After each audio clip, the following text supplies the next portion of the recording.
Assalamualaikum warahmatullahi wabarakatuh. Innal hamdalillah nahmaduhu wa nasta'inuhu wa nastaghfiruh wa na'udzu billahi min shururi anfusina wa sayyiati a'malina. May yahdihillahu fala mudilla lahu wa may yudlilhu fala hadiya lahu. Asyhadu an la ilaha illallah wahdahu la syarika lahu wa asyhadu anna Muhammadan abduhu wa rasuluhu la nabiyya ba'dah.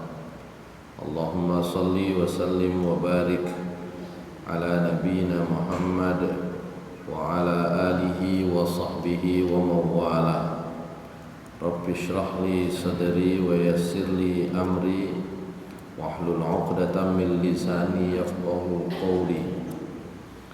Rabbi zidni ilma warzuqni fahma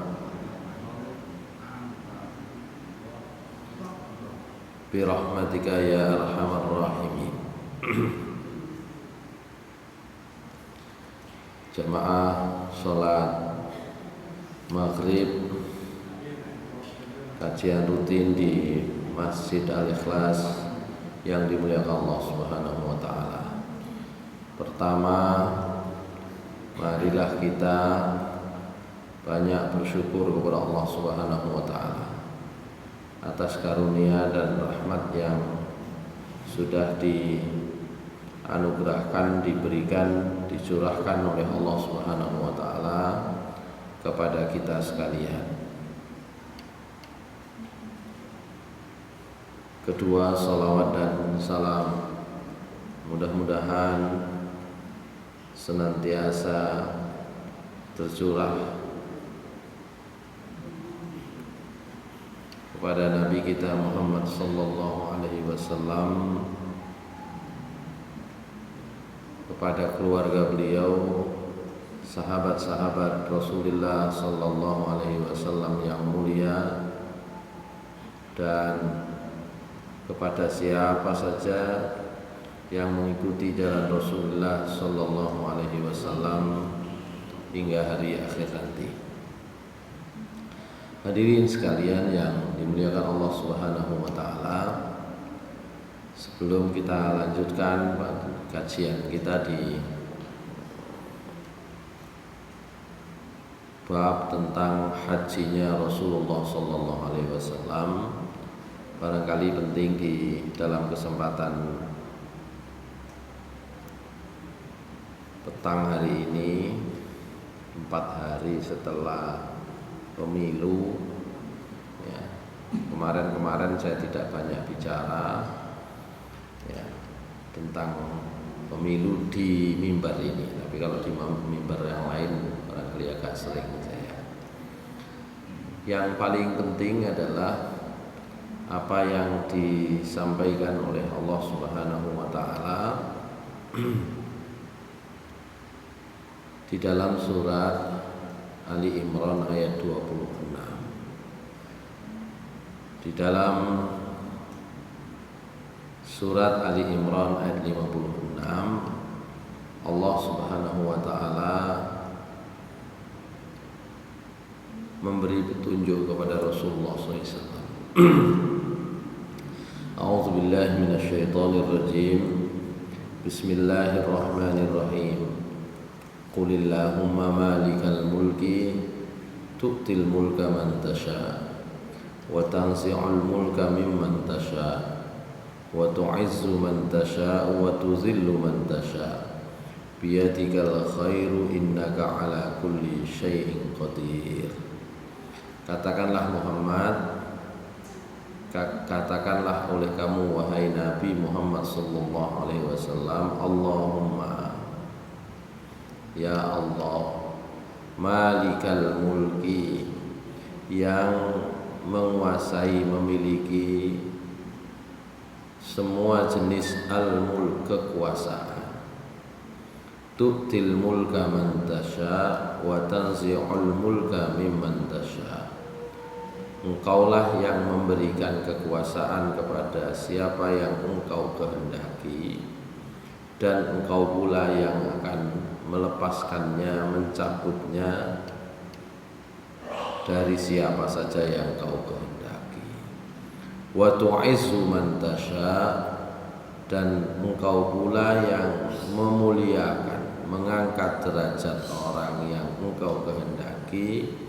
Wa tuzillu man tasya, dan engkau pula yang merendahkan, menghinakan siapa saja orang yang engkau kehendaki. Biyadikal khairu, di tanganmu lah segala bentuk kebaikan.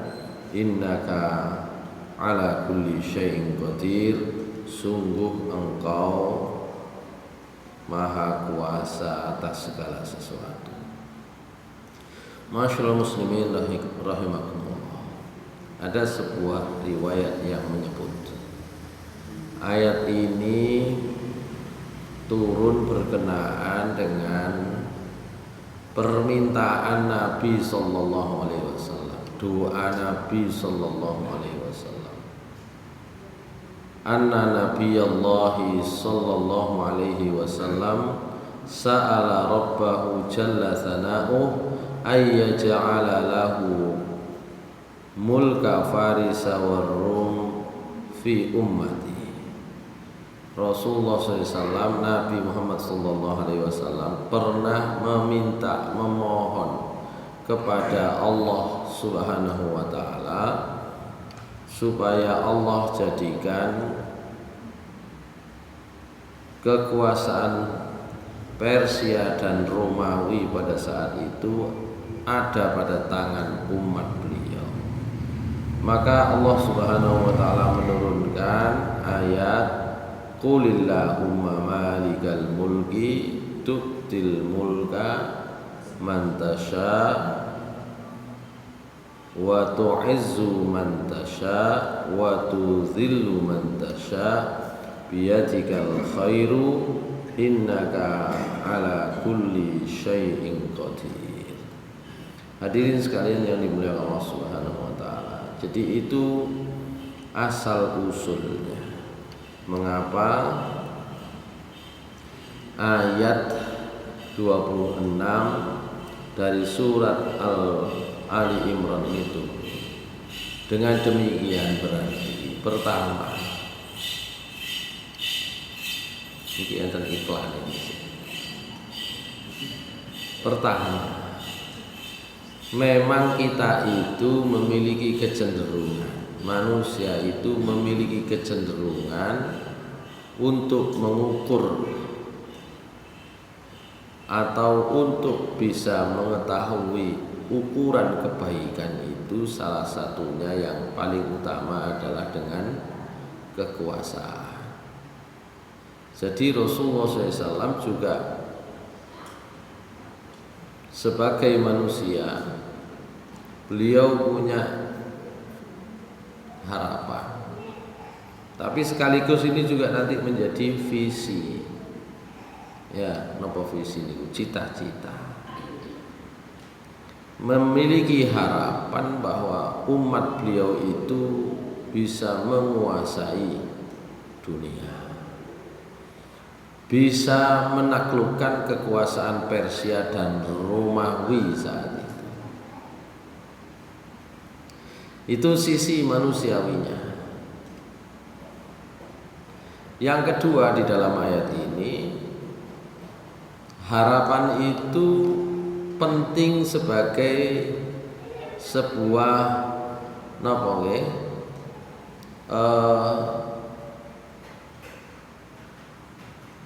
cita-cita. Penting dijadikan sebagai visi. Jadi nek kepingin njaluk nang Gusti Allah niku aja njaluk sing titik-titik. Njaluk sing get pisan. Nggih. Minta itu jangan minta wis pokoke kula jenengan damel ngeten Gusti pun aman pun. Nah, gitu ya. Kalau minta berdoa itu minta yang paling tinggi. Kenapa ayat ini memberi pesan seperti itu? Karena saat Rasulullah sallallahu alaihi wasallam menyampaikan doa ini, mboten kebayang kok bisa ngalahno Persia Romawi. Ya apa? Persia niku sakniki wis kira-kira padha mbek Amerika. Romawi kira-kira kalau dianggap dua kekuatan besar saat ini ya Cina gitu ya. Oh, kayak Cina Amerika tak kuasai. Jadi pikirannya bukan hanya sekedar ingin merdeka. Nah, kalau panjenengan kan pokoknya Indonesia iki merdeka. Kita itu kan cuma ingin merdeka. Padahal visi Nabi SAW bukan hanya itu. Ya, bagi setiap orang beriman, asal dia punya keyakinan keimanan kepada Allah Subhanahu wa taala, maka harusnya sejak saat itu orang itu sudah merdeka otomatis. Mboten gantung nang liyane wong wis muni. Qul huwallahu ahad. Allahus samad. Ketika sudah menyatakan diri Allahus samad, sakjane wong niku merdeka. Ya. Merdeka niku mboten tergantung. Ya. Keberadaan kita itu sebisa mungkin tidak tergantung kepada orang, tapi tergantung kepada Allah, karena Allah lah tempat bergantung. Makanya di dalam riwayat yang lain Rasulullah SAW berpesan kepada sinten sahabat Abu Hurairah, insyaallah ya, beliau memberi pesan ya, wahai gulam ya, anak muda, nanti dilihat lagi ya pesannya Rasulullah SAW. Di antara 4 pesan pertama itu adalah ihfazillaha yahfazka. Yang kedua ihfazillaha tajidhu tujaha. Yang ketiga fa iza sa'alta fas'alillah. Yang keempat wa idza sta'anta fasta'in billah. Niki masih kaya gampang, tapi praktek ini ku angel. Ya. Karena hampir setiap aktivitas itu ternyata kita itu bergantung kepada orang. Bergantung kepada orang. Ngelebokno anak nang sekolah itu. Ya. Ya napa kula saged niku. Ngelebokno anak ndukure sekolah kuliah tambah maneh titipe. Ngelebokno anak nyambut gawe wis tambah. Wis sapa ae ditelponi. Ya.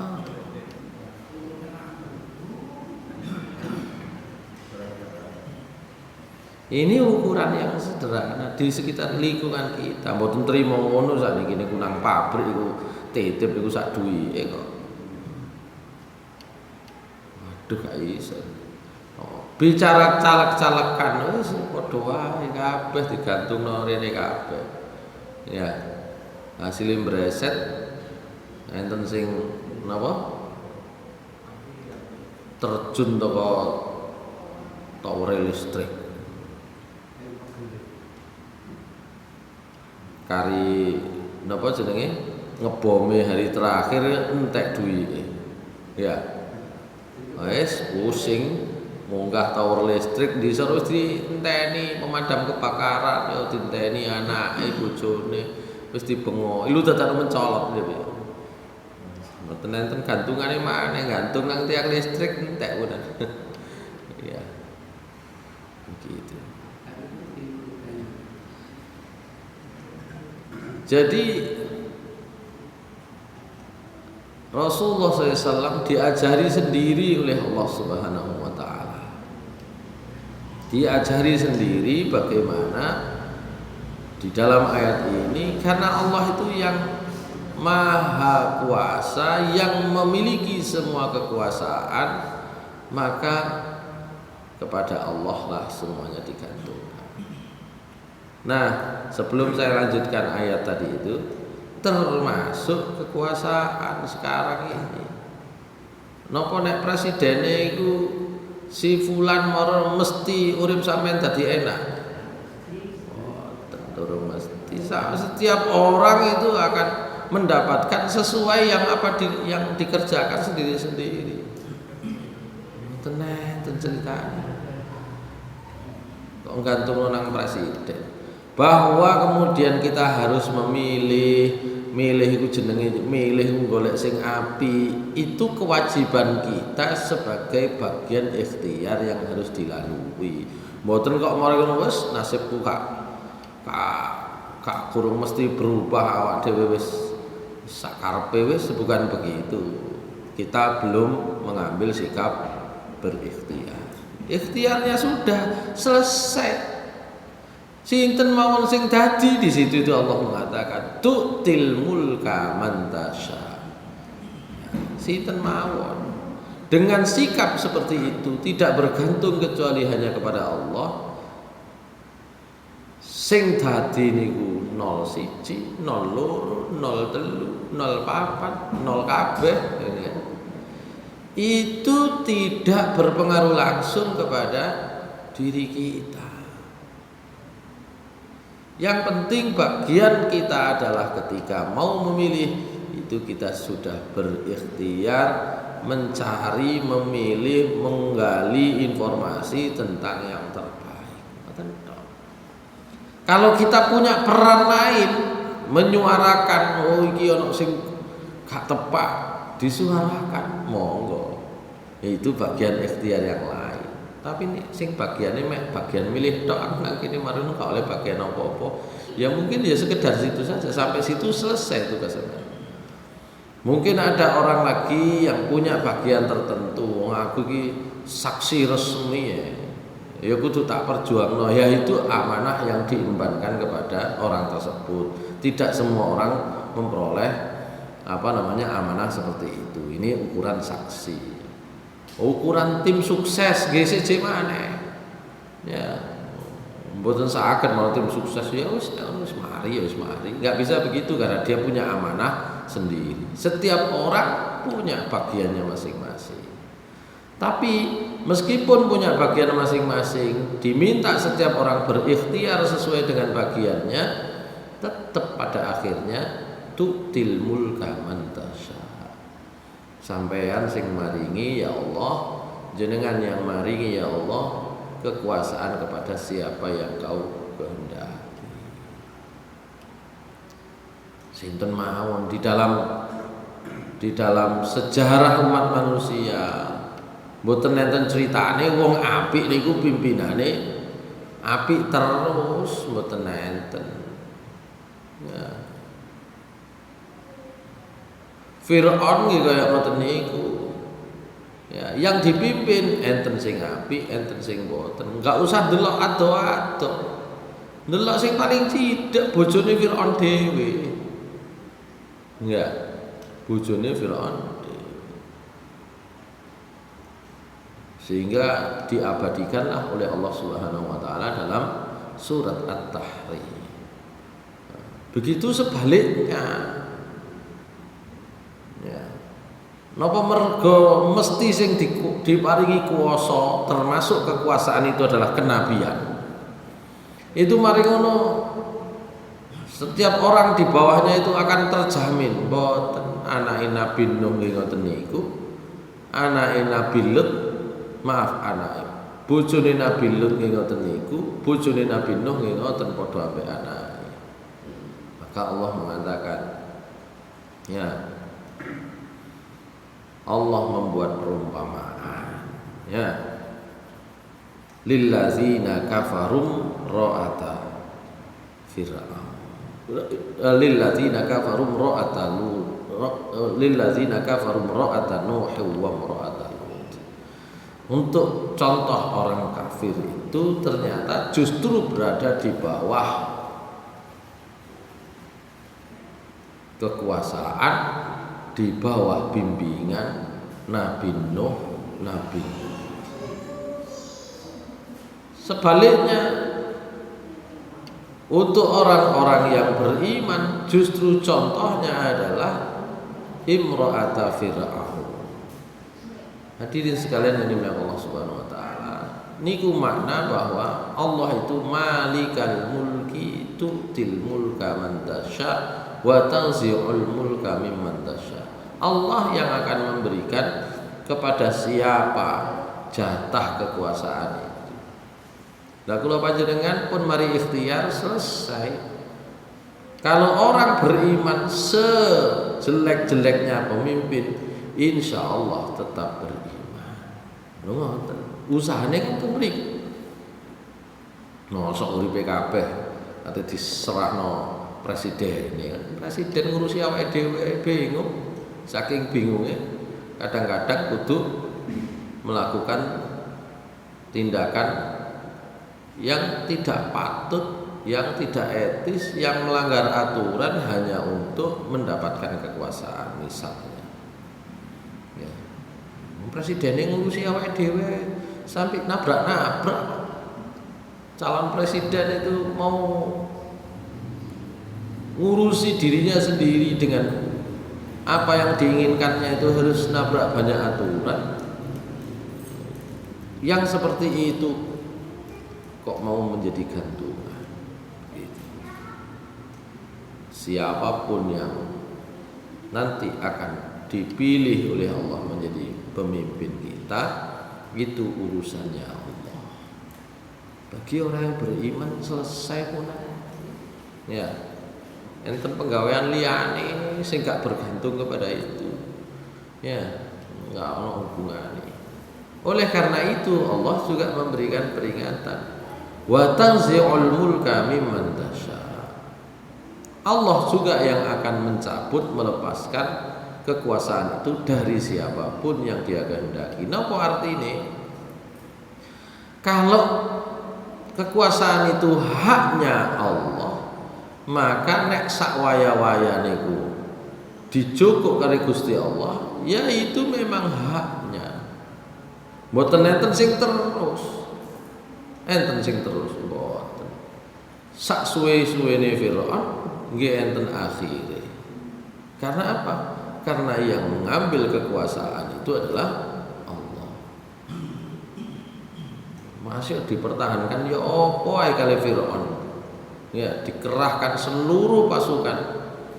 Ya tetap saja kalau Allah sudah menghendaki wayai berakhir, ya berakhir. Begitu. Sehingga kalau sing jenengan pilih itu ternyata tidak sesuai dengan harapan kita kepada Allah, mugo ono marini, ono akhiri. Ini Pak Matris sing duwe kepala, umpama ketemu kepala sing gak enak. Sederhana ya iya paling 2 tahun 3 tahun kas ganti kan begitu mikirnya. Oleh kepala ka enak wis sampak tirono rene wis percuma. Wong kono dhewe ya sambat sampe posisi ini kok. Begitu. Maka ketika menghadapi situasi itu sederhana, iya kabeh kan ono wayahe. Tanzi'ul mulka mimman tasya. Nah, ini juga memberikan pelajaran kepada kita umpama kita itu yang memperoleh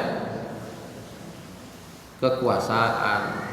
Kalau kita memperoleh kekuasaan itu tidak lain berarti diberi oleh Allah atau lebih tepatnya disili. Wong jangan dicukuk maneh lah disili berarti bukan milik kita. Ya. Jadi sesuai dengan ayat ini ternyata kekuasaan itu pasti ada akhirnya. Karena apa? Karena itu semua milik Allah Subhanahu wa taala.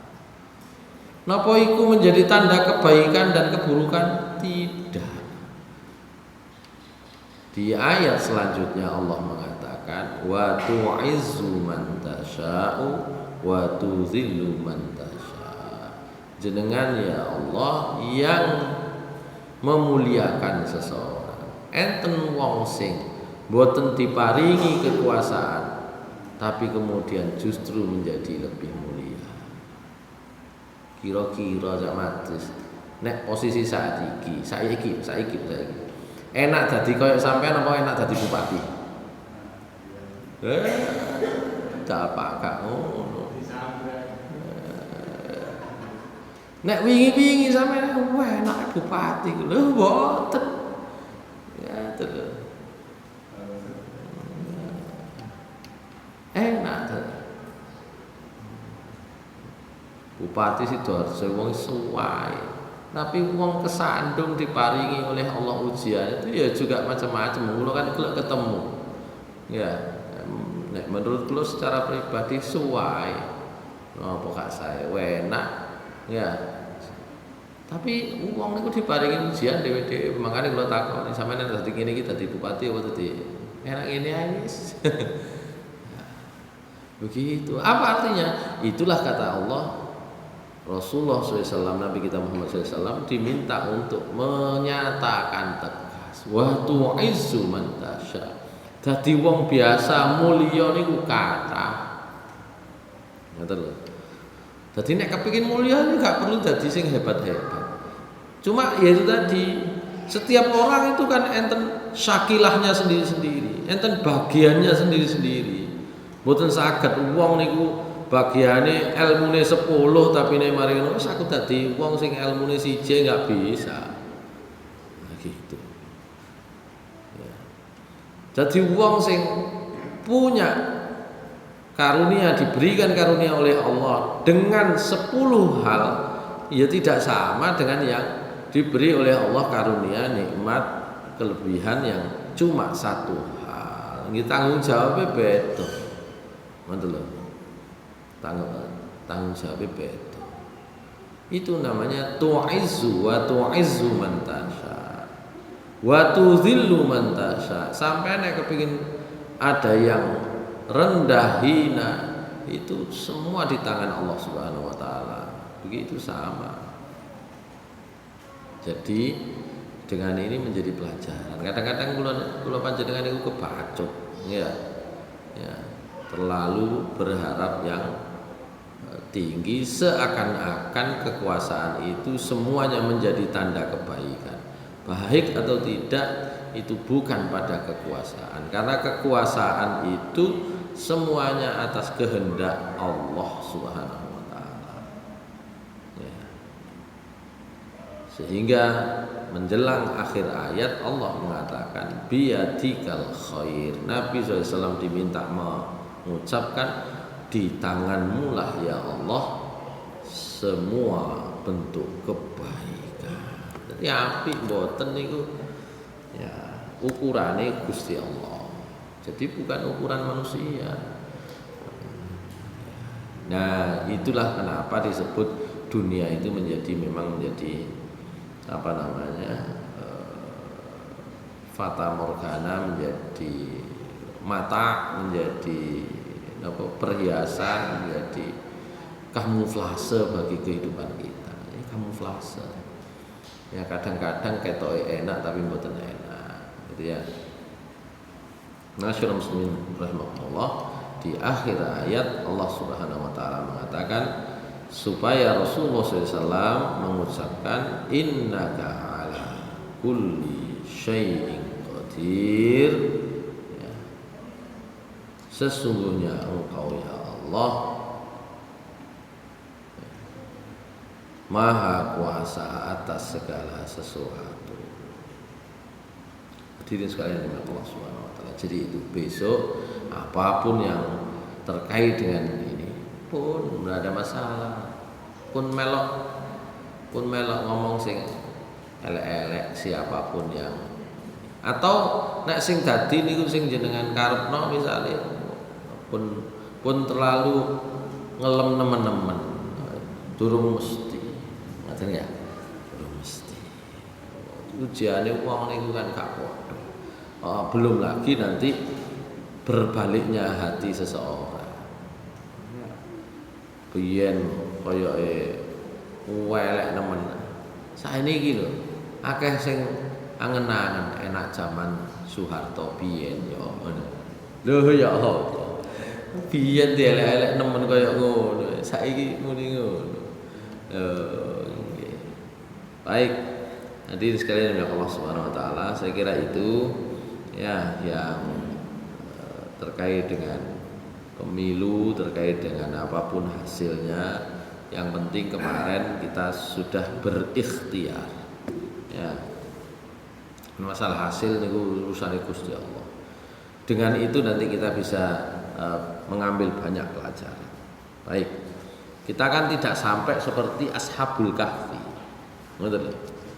Ashabul Kahfi itu saking nemene ya penguasa yang zalim itu sampai oleh Allah Subhanahu wa taala akhirnya diberi wahyu untuk meninggalkan kampung itu diturokno 350 tahun gitu ya.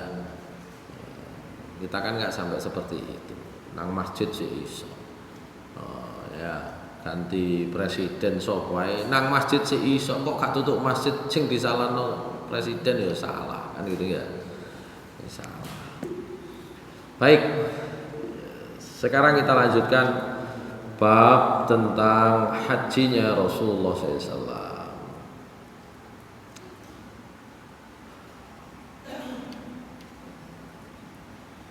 Nah, sekarang kita bicara beberapa istimbat, kesimpulan dari hadis yang panjang itu. Ya. Di antaranya adalah yang pertama. Apa nih yang pertama nih?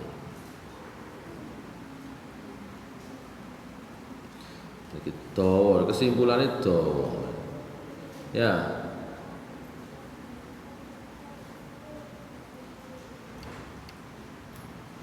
Kesimpulannya baik.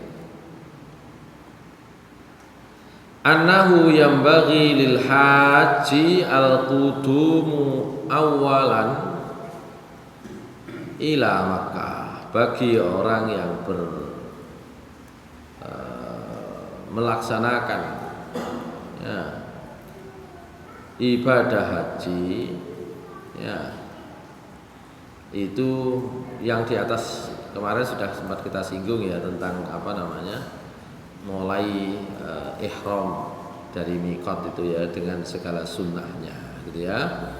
Kemudian kalau sudah selesai berangkat dari mikot, sudah ihram, sudah menyatakan ihlal, maka pertama ketika datang ke Mekah liyatufa tawafal qudum wa ayyastalimar ruknal hajarul aswad qabla tawafihi. Sunnahnya itu adalah sunnah itu maksudnya adalah tuntunannya adalah tawaf dulu, tawaf qudum, tinggal nanti bentuk hajinya. Nek hajinya tamattu itulah juga disebut tawaf umroh. Ngoten biasane ngoten. Prakteknya sahabat Nabi SAW semuanya diarahkan oleh beliau Sallallahu Alaihi Wasallam. Datang pertama tawaf itu, kemudian diikuti dengan sa'i, kemudian diikuti dengan tahallul, itu yang disebut dengan umroh. Gitu. Tapi berhubung Nabi SAW niku budale nggawa wedhus dhewe, bawa hadyu sendiri, maka beliau nanti itu disebut hajinya haji ifrad. Haji ifrad itu ya haji tok, mboten nate niat umroh. Karena itulah sepakat sesungguhnya para ulama sing omahe adoh-adoh niku rekomendasi utama paling bisa adalah haji tamattu. Gitu. Nanti dalilnya ada di surat Al-Baqarah 196. Gitu. Nah, setelah tawaf qudum, dalam tawaf qudum, tawaf yang pertama untuk kedatangan itu istilam rukun hajar aswad. Ya. Sebelum tawaf. Jadi mulainya tawaf itu adalah dari rukun, dari pokok, dari pondasi, dari pojok hajar aswad. Nek saniki pun eco, nek gak ketok hajarul aswad mergo mulai ini niku teko lingkaran yang agak luar kauman barisan rojok sidek, oh dikei tondo warna ijo, lampu ijo, oh iki lampu ijo iki lampu mulaine tawaf gitu ya.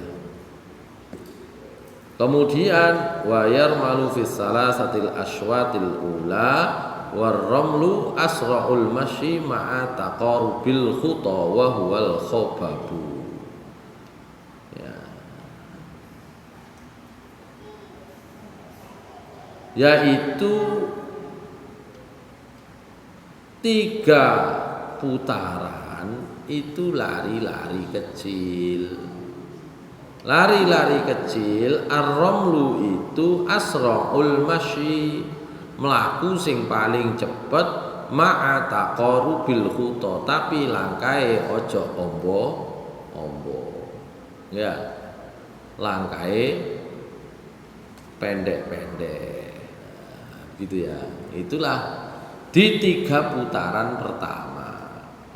3 putaran pertama disunahkan untuk lari kecil nek saged. Nah, kalau kemudian tidak bisa karena depan juga desekan, belakang juga desekan, ya sudah sebisanya. Ya. Suma yamshi arba'an ala adatihi, nek pun ping 3 putaran niku setengah melayu atau lari kecil, kemudian baru jalan 4 putaran seperti jalan biasa. Wa annahu ya'ti ba'da tamami tawafihi maqama Ibrahim. Nek pun mari tawaf kemudian mendatangi makom Ibrahim. Nek saged biasane wong niku nek pun kate mari timbang soro metune niku ngambil lingkaran yang agak luar. Karena kadang-kadang ya repot juga. Sunnahnya memang setelah putaran terakhir berarti balik tutup pojok sudut Hajar Aswad lagi. Kemudian geser maju sedikit itu pintu Ka'bah. Ya. Geser sedikit lagi itulah baru nanti makom Ibrahim. Sementara antara Hajar Aswad dan pintu Ka'bah itu disebut napa jenenge? Napa jenenge? Tempat yang paling napa jenenge? Mustajab. Gitu. Setelah itu kalau prakteknya orang-orang kalau mendekati makom Ibrahim niku medale niku mesti napa niku motong mlakune wong, tawafe wong, mlayune wong. Mau enak-enak ngeten ruwah pedesuk-desukan ana wong loro wong telu memotong mawon ngeten iki kan biasanya. Nah, biasanya menghindari itu sebagian sudah kalau sudah mau selesai ambil lingkaran yang agak luar, mangke ya menghadap saja ke makom Ibrahim kemudian membaca wattakhidhu mim maqami Ibrahim musalla. Setelah itu sumaya ja'alul maqam bainahu wa bainal bait wa yusalli raka'atain. Golek nggon ngedep Ka'bah ya, tapi tetap luruse makom Ibrahim, kemudian sholat sunnah 2 rakaat dengan membaca surah Al-Kafirun di rakaat pertama dan surat Al-Fatihah, dan surah Al-Ikhlas di rakaat kedua. Para ulama sepakat annal istilam sunnah wa annahu yas'a ba'da tawaf. Ya. Kemudian setelah itu istilam lagi. Ya, sudah. Istilam lagi. Kemudian setelah itu baru menuju tempat tawaf. Setelah tawaf Yabda'u minas sofa wa yarqa ila a'la. Memulai dari sofa ya dan naik ke puncaknya sofa. Ketika sampai di sana berhenti menghadap kiblat, mengingat Allah, membaca napa jenenge doa-doa. Setelah itu baru lari-lari kecil ke arah Marwah. Ya.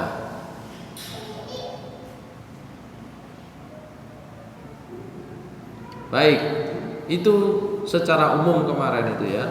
Doanya kalau tidak salah sudah juga dibaca ya kemarin itu.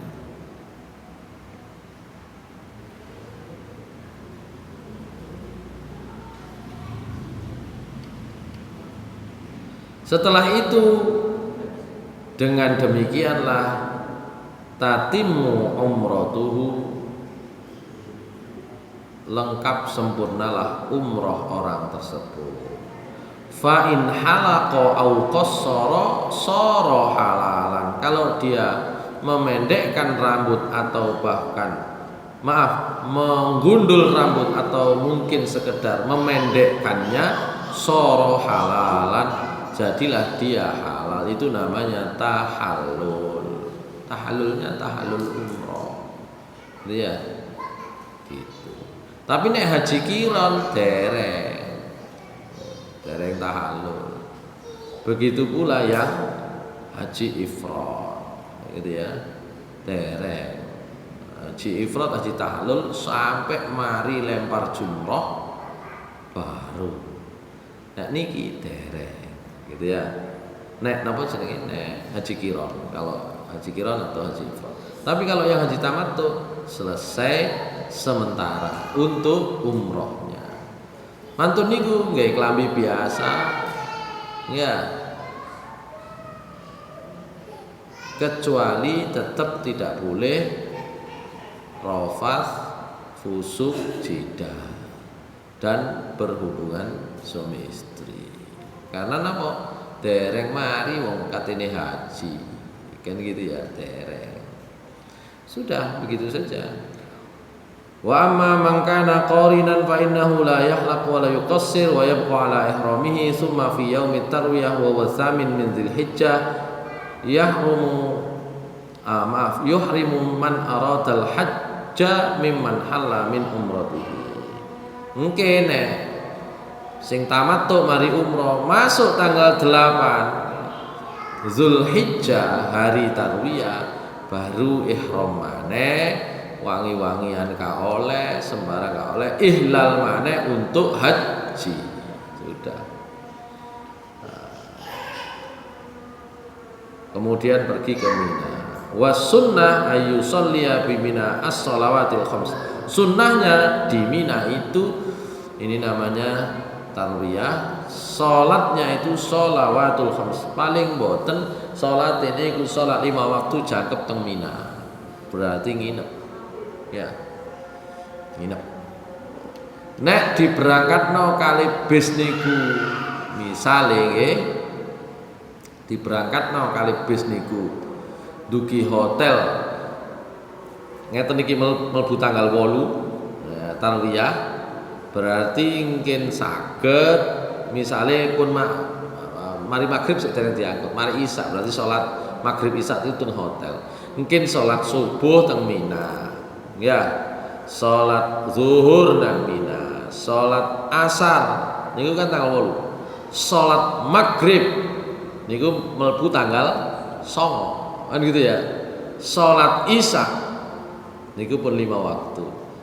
Tambah meneh subuh, mantun subuh baru budal nang Arafah. 9 isu nang Arafah. Begitu. Jadi 6 waktu malahannya, boleh 6 waktu. Jadi berangkat teng pundi wau tarwiyah boleh pagi-pagi setelah subuh tanggal 8 ya boleh malamnya. Itu tergantung nang kono niku ngaturi mangke apa kan gitu ya. Yang penting minimal itu sholat 5 waktu ada di Mina. Itu namanya tarwiyah. Tapi nek pemerintah itu kebijakannya wis gak tarbiyah ruwet ngaturi wong munggah mudune bis ngetokno barang teko hotel munggahno nang bis tanggal 8 mungkin nginep sewengi nang Mina mantun dugi Mina ringkes-ringkes maneh ya diangkut bis maneh nang Arafah ribet wis langsung ae begitu. Tapi kalau kami yang dari KBIH yang mencoba untuk tetap menjalankan sesuai dengan contoh dari Rasulullah SAW tarwiyah, tapi nggih resiko bayar maneh dhewe. Ngoten ya. Enten tambahane soalnya selama di Mina sehari semalam itu nggih enten nedone nggih enten napa bise dhewe bayar maneh tarwiyah itu nanti setiap orang gitu bayar. Tapi nek pemerintah mboten narik bayar-bayar maneh. Tapi nggih ngoten, kesempatannya untuk mengikuti sunnah Rasulullah SAW ya itu akhirnya berkurang. Tidak menjadi rukun haji. Ya, itu tentang menginap di Mina sebelum wukuf. Gitu ya.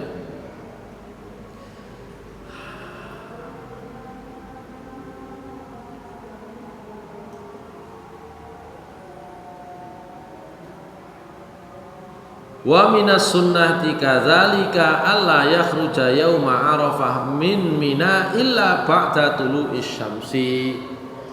Termasuk sunnah pula medale dugi Mina budal nang Arafah yang jaraknya sebenarnya enggak terlalu jauh itu ya tidak keluar setelah matahari terbit. Nek matahari terbitnya misalnya 6:30 karena sekarang di sana itu subuhnya jam 6 kurang seperempat. Subuh jam 6. Ya, mungkin nek pas musim haji mungkin subuhnya rada isu. Saat ini subuhnya rada awal begitu. Jadi ngenteni matahari terbit baru nanti bisnya datang untuk ngangkut gitu ya. Tapi nek dugi pundi langsung dugi Mekah, dugi hotel ya memang pagi langsung ke Mina, tapi sebenarnya jaraknya nggak terlalu jauh baik dari hotel maupun dari Mina itu mboten adoh. Wong jarak dari hotel biasanya nggih ke Arafah nek langsung niku mboten ngantos 10 kilo kok. Ya antara 8-9 kilo. Nek dugi hotel kan pas gen kula wingi nanggone Mina ya kira-kira 7 kilo. 8 kilo gitu ya. Jadi tempatnya itu nggak berjauhan, cuma muter aja, berjauhan. Nah, kalau dari Mina ke Arafah ya kira-kira 3-4 kilo gitu ya. 3-4 kilo. Jadi jarak ini mboten ngeten tapi muter aja tempatnya gitu ya. Tergantung juga tenda Minanya di sebelah mana gitu ya. Baik.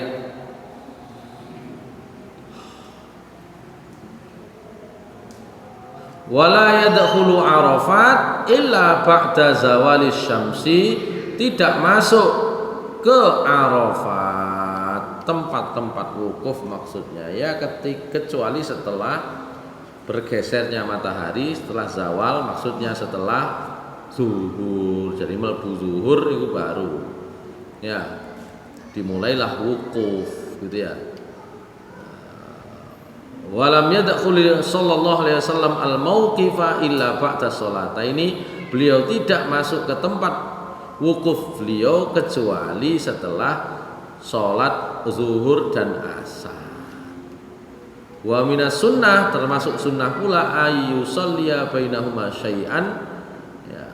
Wa ayyaktubal imamun nas qabla sholat, sebelum sholat khutbah dhisik. Wa hadhihi ihdal khutbabil masnunah fil haji. Itu termasuk salah satu khutbah yang disunnahkan di haji, itu adalah khutbah Arafah. Watsaniyah, nah, yang kedua berikutnya termasuk khutbah juga ya yang disunnahkan itu hari ke-7 Zulhijjah ada khutbah di Ka'bah setelah sholat zuhur ya, tapi kan kita tidak di sana posisinya. Ya.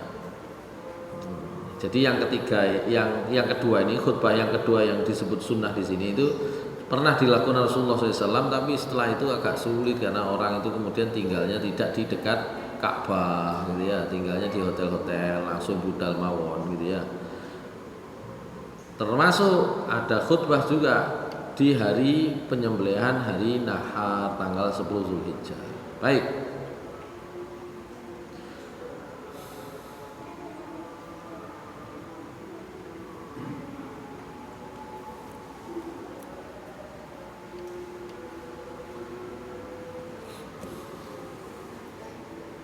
Wa fil hadithi sunanun wa adabun minha. Dalam hadis yang sudah disebutkan itu juga ada beberapa sunnah dan tata cara etika. Yang pertama, ayya ja'ala dhihab ilal mauqif inda faraghi minas sholataini, tadi sudah ya. Pergi ke tempat wukufnya itu ya setelah sholat dua sholat, yaitu zuhur dan asar jamak qashar. Wa ayyaqifa fi Arafat raqiban afdal. Wukufnya sing afdal itu raqiban, ono tetep dukur unta. Nah, tapi nek wukuf dukur unta sakniki diganti nang masjid nggih mboten saged kan gitu ya. Akhirnya ya di tenda-tenda itu.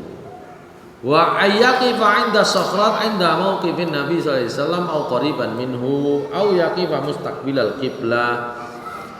Sunnah juga wukuf kalau nggak bisa ya di bebatuan tempat wukufnya Nabi atau dekat dengan tempat wukufnya Nabi, wukufnya menghadap kiblat.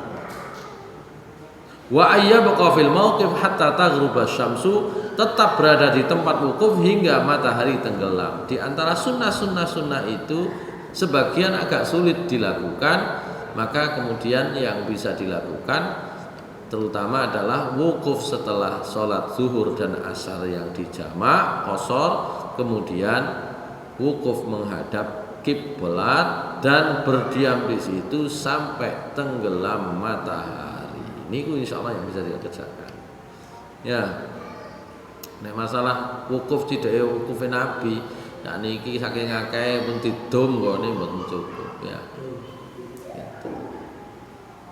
Dan wa yakuna fi wuqufi da'iyan lillahi azza wa jalla rafi'an yadayhi ila sadri. Ketika wukuf berdoa kepada Allah mengangkat tangan setinggi dada.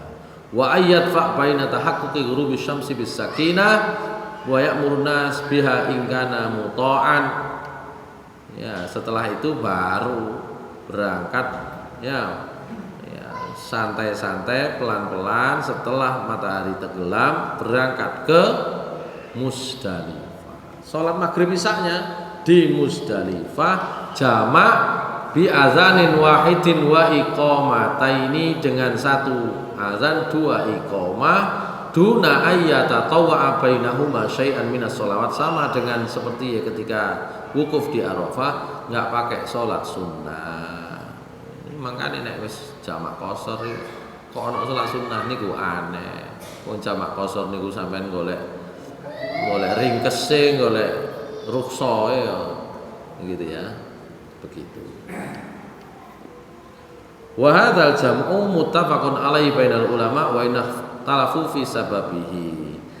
Jamak baik di mana? Arafah maupun di Musdalifah itu disepakati para ulama. Ya. Nek teng Mina kan boten. Nek Mina niku boten dijamak.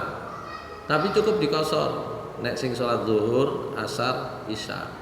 Tapi boten dijamak dhewe-dhewe, asar dhewe, zuhur ya dhewe, jamaah dhewe, begitu. Hanya saja para ulama itu berbeda pendapat tentang sebabnya nopo kok dijamak. Sebagian mengatakan innahu nusukun. Jamak itu polanya itu bagian dari cara ibadah haji yang ngono iku. Sebagian berpendapat li'annahum musafirun. Napa kok dijamak? Karena musafir. Ya.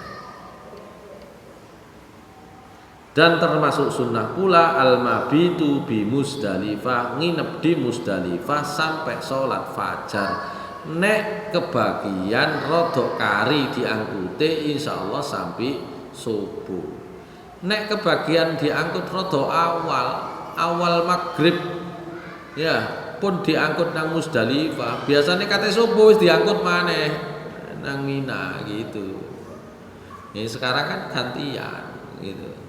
Kalau Nabi SAW dari mana? Arafah menuju Musdalifah, jaraknya juga tidak terlalu jauh, kira-kira kene suko lah gitu ya. Itu berangkat mari maghrib, kalem tutup Musdalifah, sholat maghrib isya pun wayahe isya rada dalu didik ya dijamak dikosong. Mantun niku nginep sampai subuh, mantun sholat subuh baru geser nang Mina. Kalau kita sekarang sudah enten jadwalnya dewi-dewi.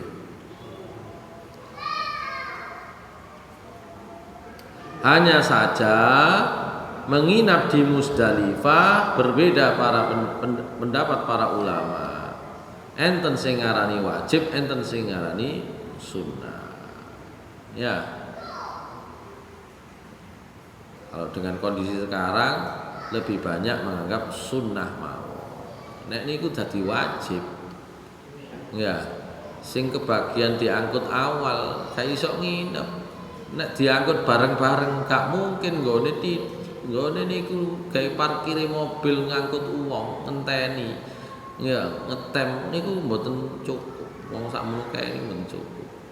Padahal mriku niku pun mboten enten omah, mboten enten apa.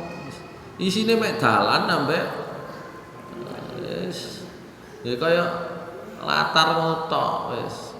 Musdalifah mek ana nggone salat titik ngono. Nggone toilet, nggone salate ndek nggone wis sak nggon-nggon kan gitu ya. Enggak ada ininya. Karena di Musdalifah itu sunnahnya adalah mengumpulkan batu-batu kecil untuk jumroh itu kan gitu ya. Baik.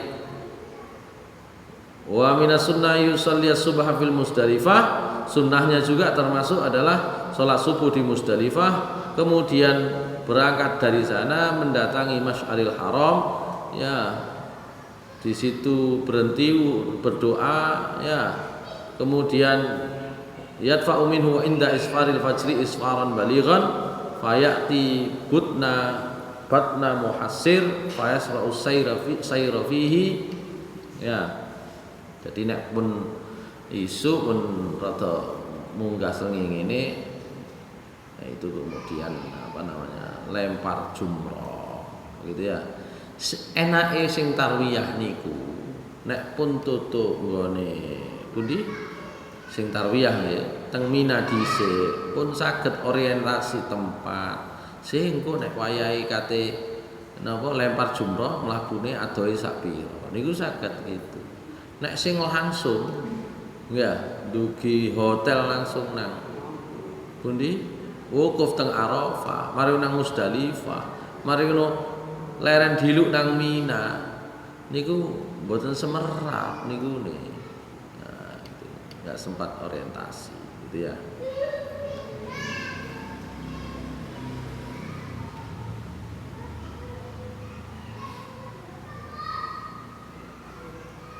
Baik. Kemudian sudah setelah itu ya datang untuk jumroh Aqobah, ya kemudian setelah itu menyembelih hewan kurban, ya nahar. Kalau kita itu biasanya sudah pesen, sudah balik dari jumroh Aqobah, sudah itulah tahallul, gundul pun begitu. Ya.